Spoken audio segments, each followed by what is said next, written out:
Et bonjour les amis, aujourd'hui on se retrouve dans la serre. Je vais faire les semis de choux, donc chou cabu tête de pierre, chou cabu précoce de Louviers et chou rouge.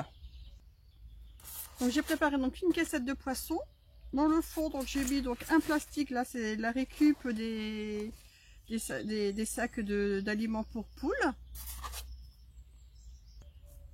Donc à l'intérieur, donc j'ai mis donc deux petites caisses, deux petites panières on va dire plutôt, et que je vais remplir de terreau. Donc voilà, les petites clayettes sont remplies donc de terreau et maintenant on va passer donc au semis des choux. Voilà, donc comme d'habitude, je trace mon petit sillon avec mon petit crayon.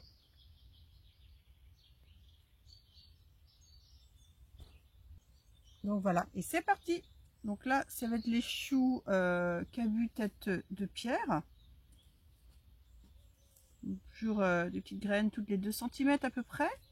Donc là, c'est un fond de sachet, encore. Là, j'ai souvent des fonds de sachet.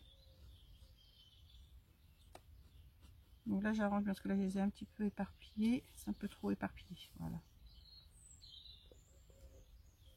Et tout à l'heure, je vais vous montrer quelque chose.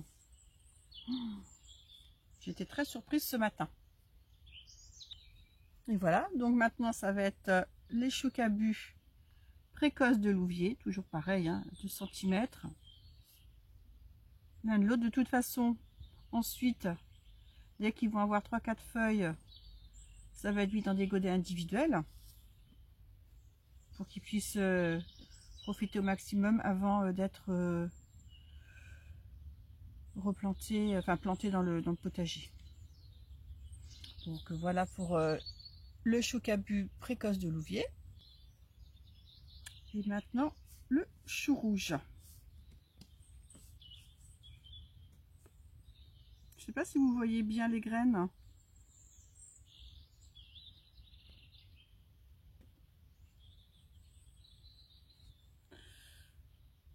Voilà, qu'est-ce que c'est agréable de travailler de jardiner dans la serre. On entend les oiseaux qui sont là vraiment en pleine effervescence vu les chaleurs douces. Donc le chou rouge, je referai une autre série de semis quand ceux-ci commenceront à sortir ou auront 3-4 feuilles pour en avoir un petit peu pendant toute la saison estivale, la saison d'été. Parce que c'est un chou qui se mange cru, qui est très très bon en salade. Donc je recouvre toujours par parcimonie les petites graines, parce qu'il ne faut pas non plus les étouffer avec le terreau. Donc j'émiette bien.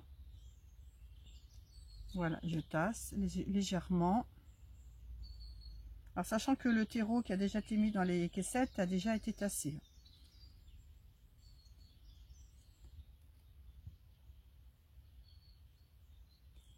Il faut tasser quand même un petit peu. Et toujours les petites étiquettes, il ne faut pas oublier. Et bien sûr l'arrosage. Alors, on va éviter d'en mettre sur la terre.